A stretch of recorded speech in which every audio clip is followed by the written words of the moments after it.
Hello guys, कैसे हो आप सभी का हमारे YouTube channel RPSC aspirant Jitesh GK and Sanskrit classes में स्वागत है। दोस्तों, आशा करता हूँ कि आप सभी मस्त, शानदार और ज़बरदस्त होंगे।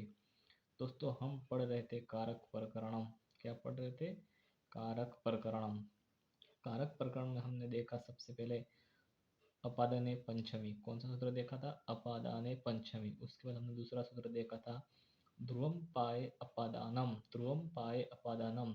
और तीसरा वार्तिक हमने देखा था जुगुप्सा विराम प्रमाद प्रमाद अर्थानाम उपसंख्यानम।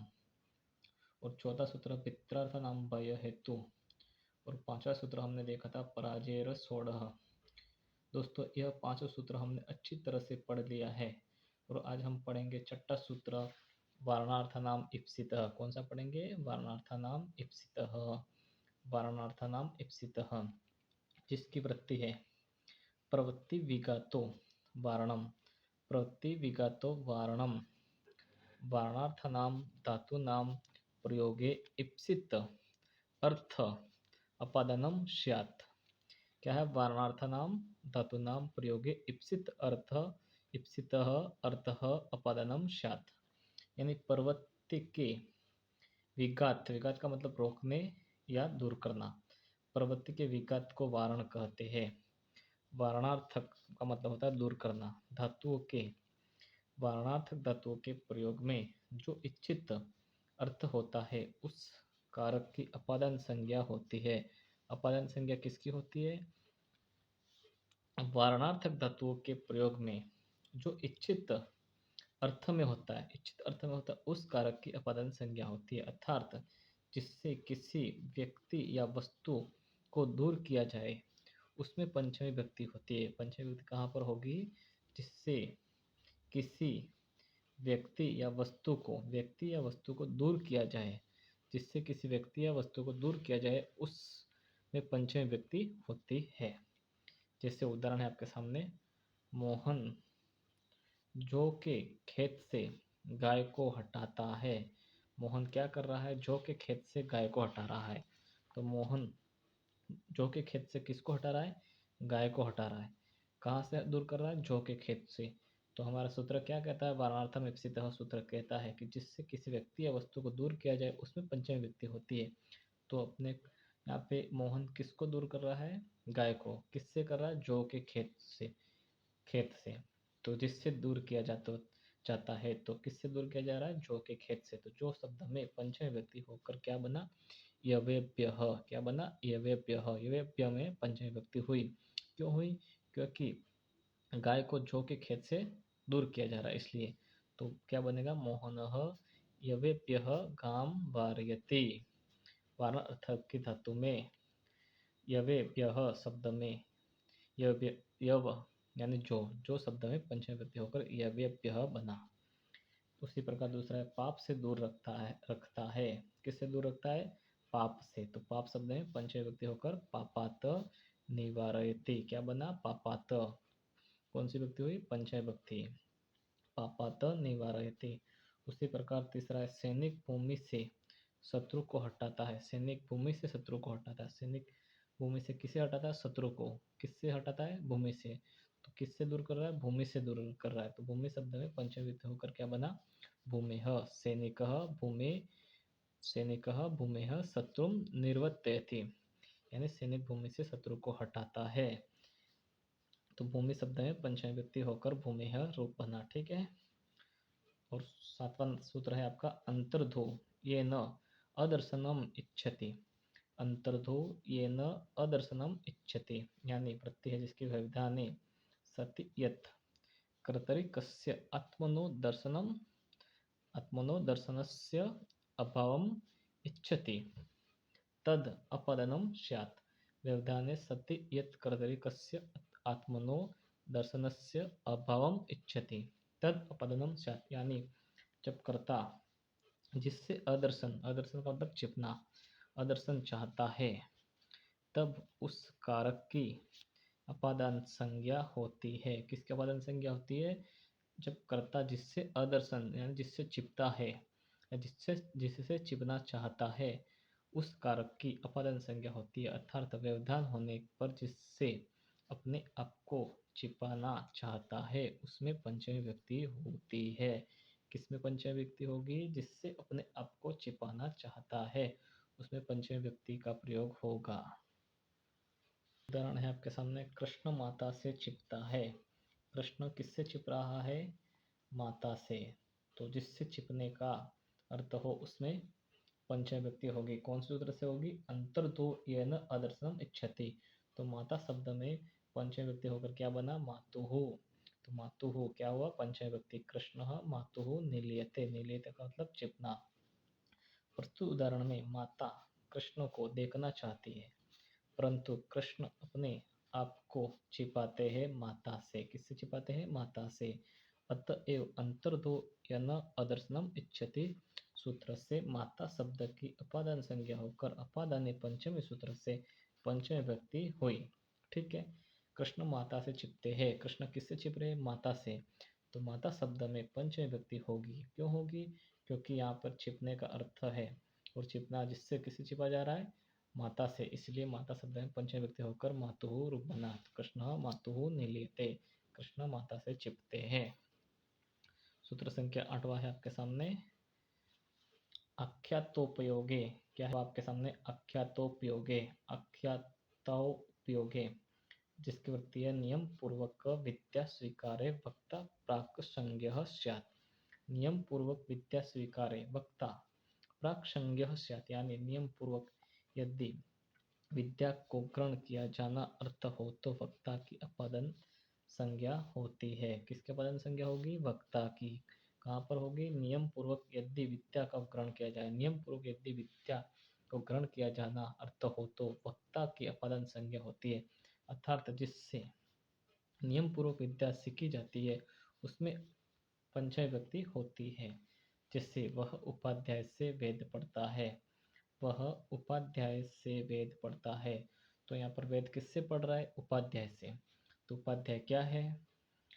उपाध्याय हो गया नियम पूर्वक विद्या देने वाला। तो विद्या कौन दे रहा? उपाध्याय। तो अपना सूत्र क्या कह रहा? आख्यातोपयोगी सूत्र कह रहा कि नियम पूर्वक विद्या जिससे सीखी जाती है उसमें पंचमी विभक्ति होगी। तो यहाँ पर उपाध्याय से नियम पूर्वक वेद सीखे जा रहे, तो अतः उपाध्याय शब्द में पंचमी विभक्ति होगी। तो क्या बनेगा? उपाध्यायात्। क्या बनेगा? उपाध्यायात्। सह उपाध्यायात् वेदम अधीते। उपाध्याय शब्द में पंचमी विभक्ति हुई। ठीक है। प्रस्तुत उदाहरण में उपाध्याय से नियम पूर्वक वेद सीखे जाते हैं अतएव आख्यातोपयोगी सूत्र से उपाध्याय शब्द की अपादान संज्ञा हुई। वह गुरु से पढ़ता है। किससे पढ़ता है? वह गुरु से। तो क्या बनेगा? सह गुरोः अधीते। गुरु शब्द में पंचमी व्यक्ति होगी। क्यों होगी? क्योंकि गुरु से पढ़ता है जिससे नियम पूर्वक विद्या सीखी जाती है उसमें पंचमी व्यक्ति होगी। तो यहाँ पर गुरु हो गया, क्या हो गया? गुरु नियम पूर्वक विद्या देने वाला। तो जिससे नियम पूर्वक विद्या सीखी जाती है उसमें पंचमी व्यक्ति होगी। तो गुरु से नियम पूर्वक पढ़ा जा रहा है तो यहाँ पे गुरु शब्द में पंचमी व्यक्ति होकर क्या बना? गुरोः। सह गुरोः अधीते। 9वां है आपके सामने, जनि कर्तुः प्रकृति। क्या है? जनि कर्तुः प्रकृति जिसकी वृत्ति है जायमानस्य हेतुरपादनम स्यात्। जायमानस्य हेतुरपादनम स्यात्। जन, जन का मतलब पैदा होना। जन धातु के योग में पैदा होने वाले पदार्थ का जो हेतु है, पदार्थ का हेतु का मतलब कारण, हेतु है, उसकी अपादान संज्ञा होती है। अपादान संज्ञा किसकी होती है? जन धातु के योग में पैदा पैदा होने वाले पदार्थ का जो हेतु, जो कारण है, उसकी अपादान संज्ञा होती है। अर्थात जो जन्म देता है या उत्पत्ति करता है उसमें पंचमी व्यक्ति होती है। किसमें किसमें पंचमी व्यक्ति होगी? जो जन्म देता है या उत्पत्ति करता है उसमें पंचमी व्यक्ति होगी। कौन से सूत्र से होगी? जनि कर्तुः प्रकृति सूत्र से। कौन से? जनि कर्तुः प्रकृति सूत्र से। क्या होगा? जन धातु के योग में पैदा होने वाले पदार्थ का जो हेतु, हेतु का मतलब कारण हो, उसकी अपादान संज्ञा होती है। अर्थात जो जन्म देता है या उत्पत्ति करता है उसमें पंचमी व्यक्ति का प्रयोग होगा। जैसे काम से क्रोध पैदा होता है। यहाँ पर क्रोध किससे पैदा हो रहा है? काम से। तो अपना सूत्र क्या कहता है? जनि कर्तुः प्रकृति सूत्र कहता है कि जन धातु के योग में पैदा होने वाले पदार्थ का जो हेतु है, पैदा होने वाले पदार्थ का जो हेतु का मतलब कारण है, तो यहाँ पे क्रोध पैदा हो रहा है, पैदा क्रोध हो रहा है, लेकिन क्रोध पैदा होने का कारण क्या है? काम है। क्या है? काम। तो काम से क्रोध पैदा हो रहा है यहाँ पे। तो काम शब्द में पंचम व्यक्ति होकर क्या बनेगा? कामात। कामात क्रोधः जायते। तो कामात क्रोधः जायते। प्रस्तुत उदाहरण में क्रोध उत्पत्ति का हेतु काम है, अतएव जनिकर्तुः प्रकृति सूत्र से काम शब्द की अपादान संज्ञा हुई और अपादान ने पंचमी सूत्र से काम शब्द में पंचमी व्यक्ति होकर कामात रूप बना। ठीक है दोस्तों, कामात क्रोधः जायते। अगर क्लास आपको अच्छी लग रही हो तो लाइक, शेयर, कमेंट और चैनल पर नए हो तो सब्सक्राइब जरूर करें। ठीक है दोस्तों, उसी प्रकार दूसरा सूत्र है आपके, दूसरा उदाहरण आपके सामने है। गोबर से बिच्छू उत्पन्न होते हैं। बिच्छू किससे उत्पन्न हो रहे हैं? गोबर से। किससे हो रहे? गोबर से। तो यहाँ पे गोबर क्या है? कारण। किसका कारण है? जन्म का या उत्पत्ति का। क्या कारण है? गोबर। गोबर से बिच्छू उत्पन्न हो रहे। तो गोबर शब्द में पंचमी व्यक्ति होकर क्या बना? गोमयात। गोमयात पृच्छिकाः जायन्ते। गोबर से बिच्छू उत्पन्न होते हैं। तो गोबर शब्द में पंचमी व्यक्ति होकर गोमयात बना। क्यों बना? क्योंकि गोबर बिच्छू उत्पन्न करने का कारण है, इसलिए। सूत्र संख्या आपके सामने 10वां है। भुवः प्रभव। भुवः प्रभव जिसकी वृत्ति है भवनम भूः। भवनम भूः भूकर्तुः प्रभवस्तथा। भवनम भूः भूकर्तुः प्रभवस्तथा। भू का मतलब होता है उत्पन्न होना। भू धातु के योग में जिससे प्रथम प्रथम उत्पत्ति हो उसमें पंचमी व्यक्ति होती है, यानी पंचमी व्यक्ति का प्रयोग का। प्रभव का मतलब होता है प्रथम उत्पत्ति। भूवः प्रभव सूत्र क्या कहता है कि भू धातु के योग में जिससे प्रथम उत्पत्ति हो उसमें पंचमी व्यक्ति का प्रयोग होगा। तो पंचमी व्यक्ति का प्रयोग कहाँ पर होगा? जिसमें प्रथम उत्पत्ति हो उसमें। जैसे आपके सामने उदाहरण है, गंगा हिमालय से निकलती है। गंगा कहाँ से निकलती है? हिमालय से। तो हिमालय क्या हो गया? प्रथम उत्पत्ति का कारण हो गया। तो जहाँ से प्रथम उत्पत्ति होती है उसमें पंचमी व्यक्ति होगी। तो हिमालय शब्द में पंचमी व्यक्ति होकर क्या बनेगा? हिमालयात। क्या बनेगा? हिमालयात। गंगा हिमालयात प्रभवती। ठीक है, प्रस्तुत उदाहरण में गंगा की प्रथम उत्पत्ति हिमालय से है, अतएव भुवः प्रभवः सूत्र से हिमालय शब्द की पंचमी व्यक्ति हुई। ठीक है, हिमालय शब्द की पंचमी व्यक्ति क्यों हुई? क्योंकि गंगा हिमालय से निकलती है और हिमालय क्या है? प्रथम उत्पत्ति है गंगा का, इसलिए जहाँ से प्रथम उत्पत्ति होती है उसमें पंचमी व्यक्ति होती है भुवः प्रभव सूत्र से। तो भुवः प्रभव सूत्र से हिमालय शब्द में पंचमी व्यक्ति होकर क्या बना? हिमालयात। गंगा हिमालयात प्रभवती। गंगा। सूत्र संख्या 11वां है आपके सामने। अन्य आरात इतर रीते दिक् शब्दांचुत्तर पदा चाही युक्ते। क्या है? अन्य आरात इतर रीते दिक् शब्द अंचुत्तर पदा जाही युक्ते, यानी अन्य। अन्य का मतलब होता है भिन्न। आरात, आरात का मतलब दूर या समीप। इतर का मतलब भिन्न। रीते का मतलब बिने, बिना। दिक् शब्द का मतलब दिशावाचक शब्द। अंचुत्तर पद का मतलब अंचु धातु उत्तर पद के रूप में। आच का मतलब प्रत्यय, आच प्रत्यय, आही प्रत्यय शब्दों के योग में पंचमी व्यक्ति होती है। पंचमी व्यक्ति कहाँ कहाँ पर होगी?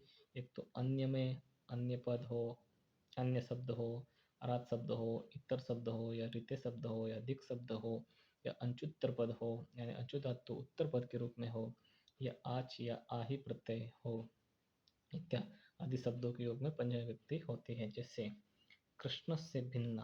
किससे भिन्न? कृष्ण से भिन्न। तो भिन्न, भिन्न का मतलब होता है यहाँ पे अन्य। तो अन्य, अन्य शब्द के योग में कृष्ण शब्द में पंचमी व्यक्ति होकर क्या बना? कृष्णात। कृष्णात। कृष्ण में कौन सी व्यक्ति हुई? पंचमी। कैसे हुई? क्योंकि यहाँ पे अन्य शब्द के योग में पंचमी व्यक्ति हुई। कौन सी सूत्र से हुई? अन्य आराध, अन्य आरात इतर रीते दिक् शब्द अंचुत्तर पदा जाही युक्ते सूत्र से कृष्ण शब्द में पंचमी व्यक्ति हुई अन्य शब्द के योग में। वन से दूर या समीप। वन से दूर या समीप।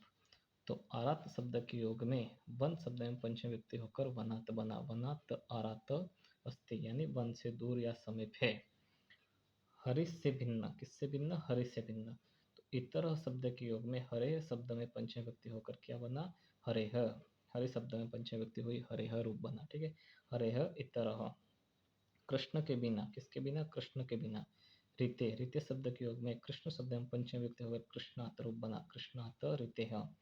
गांव से पूर्व, पूर्व शब्द के योग में ग्राम शब्द में पंचमी विभक्ति होकर ग्रामात बना, गांव से पूर्व, पूर्व ग्रामात या ग्रामात पूर्व। नगर के सामने पर्वत है, नगर के सामने पर्वत है, प्राक, प्राक शब्द के योग में नगर शब्द में पंचमी विभक्ति होकर क्या बना? नगरात प्राक पर्वतः अस्ति, नगरात प्राक, नगरात प्राक पर्वतः अस्ति। ग्राम के दक्षिण दिशा में है, ग्रामात दक्षिणाहि, आहि शब्द के योग में ग्राम शब्द में पंचमी विभक्ति होकर क्या बना? ग्रामात ग्रामात, ग्रामात दक्षिणाहि यानी ग्राम के दक्षिण दिशा में, ग्रामात दक्षिणाहि ग्राम के दक्षिण दिशा में। अपादन संज्ञा का सूत्र संख्या 12 जो आपके सामने, पृथक विना नाना भी स्तृत्या अन्यतरस्याम। क्या है? पृथक विना नाना भी स्तृत्या अन्यतरस्याम, यानी पृथक विना नाना अव्ययों के योग में विकल्प से द्वितीया, तृतीया और पंचमी विभक्ति होती है बिना अर्थ में। कहाँ का पर होगी? पृथक विना और नाना अव्ययों के योग में विकल्प से द्वितीया, तृतीया और पंचमी विभक्ति होती है। जैसे कौरव पांडवों से अलग रहते हैं, कौरवाः पांडवान् पृथक अवसन, यानी पृथक अव्यय के योग में पांडव शब्द में द्वितीय विभक्ति हुई। ठीक है, किसके योग में? पृथक अव्यय के योग में पांडव शब्द में द्वितीय विभक्ति हुई, और यहाँ पे पृथक अव्यय के योग में पांडव शब्द में तृतीय विभक्ति होकर क्या बनना? पांडवे, कौरवाः पांडवे पृथक अवसन, यानी कौरव पांडव से अलग रहते हैं। उसी प्रकार यहाँ पे पंचमी विभक्ति हुई, पृथक अव्यय के योग में पांडवेभ्यः बना, कौरवाः पांडवेभ्यः पृथक अवसन। उसी प्रकार श्रम के बिना फल नहीं है, तो बिना अव्यय के योग में श्रम में द्वितीय विभक्ति हुई, श्रमम बिना फलम नास्ति। उसी प्रकार बिना शब्द के योग में, बिना अव्यय के योग में श्रम शब्द में तृतीय विभक्ति होकर क्या बना? श्रमेण बिना फलम नास्ति। उसी प्रकार तीसरा है श्रमाद, बिना अव्यय के योग में श्रम शब्द में पंचमी विभक्ति होकर श्रमाद बना, श्रमाद बिना फलम नास्ति। राम के बिना, रामम नाना, राम शब्द में द्वितीय विभक्ति हुई नाना अव्यय के योग में, रामेण नाना, नाना अव्यय के योग में राम शब्द में तृतीय विभक्ति हुई, तो क्या बना? रामेण नाना। नाना अव्यय के योग में राम शब्द में पंचमी विभक्ति होकर रामाद बना, रामाद नाना। ठीक है दोस्तों, आज हमने पढ़ा अपदन संज्ञा के जो शेष बचे थे सारे सूत्र पढ़ लिए, और कल हम पढ़ेंगे षष्ठी विभक्ति। और क्लास आपको अच्छी लगी हो तो लाइक, शेयर, कमेंट, और चैनल पर नए हो तो चैनल को सब्सक्राइब जरूर करें। धन्यवाद दोस्तों।